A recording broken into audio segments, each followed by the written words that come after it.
Colombia, México, Uruguay, Paraguay, Ecuador y Costa Rica son los países de América Latina que hasta el momento han anunciado una reducción a los sueldos más altos de la administración pública para hacer frente a una pandemia de dimensiones colosales que desbordan los sistemas de salud. En Colombia, su presidente Iván Duque decidió que él y los funcionarios de más alto nivel de esa nación aportarían durante 4 meses entre el 10 y el 15% de su salario para destinarlo a un fondo de apoyo para los sectores damnificados por la pandemia. También en Uruguay, su presidente Luis Lacalle Pou asumió la misma medida durante 3 meses y dijo que los recortes oscilarían entre un 10 a un 20%.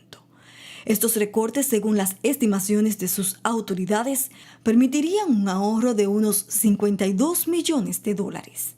En Ecuador, uno de los países de la región más afectados por la pandemia, su presidente Lenín Moreno tomó la decisión de reducir en un 50% su salario mensual, así como el de los miembros de su gabinete para contribuir a la crisis provocada por el virus. Y mientras varios funcionarios de la región decidieron bajar su salario para ayudar a esa masa poblacional que queda desprotegida económicamente frente al coronavirus, en territorio dominicano este debate comienza a surgir. En ocasiones anteriores, incluso en tiempos, digamos, normales del país, nosotros exigimos de manera reiterada la necesidad de que esos salarios que llegamos a calificarlos de obscenos en relación a lo que son los ingresos de los sectores populares, de los sectores de los trabajadores, con mucho más razón ahora es necesario que se produzca esa reducción. Pero debo decirte lo siguiente. Aquí no hay dudas que habrá que hacer una reformulación del presupuesto. Porque, como tú sabes, este presupuesto del 2020 lo van a aplicar 2 gobiernos. El gobierno que esté hasta el 16 de agosto y el gobierno que esté desde el 16 de agosto en adelante. Y eso implica entonces que es necesario, frente a la crisis, reestructurar ese presupuesto. En primer lugar, estableciendo cuáles son las prioridades. Por ejemplo, hoy día es una prioridad la salud. Hoy día es una prioridad la alimentación. Hoy día es una prioridad el subsidio a los trabajadores que están siendo enviados a sus casas y además de eso los trabajadores informales. Y además, entonces, ese presupuesto tiene que identificar las fuentes.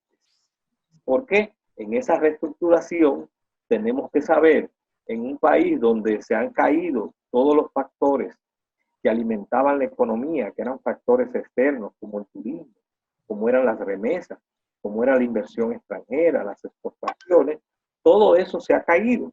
Entonces tenemos que ahora, y además se ha caído por tanto las recaudaciones fiscales. Entonces es necesario también no solamente establecer las prioridades, sino cuáles serán las fuentes que van a sustentar ese presupuesto. Y precisamente, uno de los aspectos que hay que reformular en el presupuesto es una transformación de la calidad del gasto público. Y dentro de esa transformación de la calidad del gasto público, entonces hay que contemplar que no es posible que siga habiendo funcionarios en la República Dominicana que ganen 500,000, 700,000, 1,000,000 de pesos, 1,500,000 pesos, sino que es necesario reducir esos salarios. Y nosotros hemos sostenido y lo hemos levantado incluso antes de esta crisis, que el salario tope tiene que ser el del presidente de la República.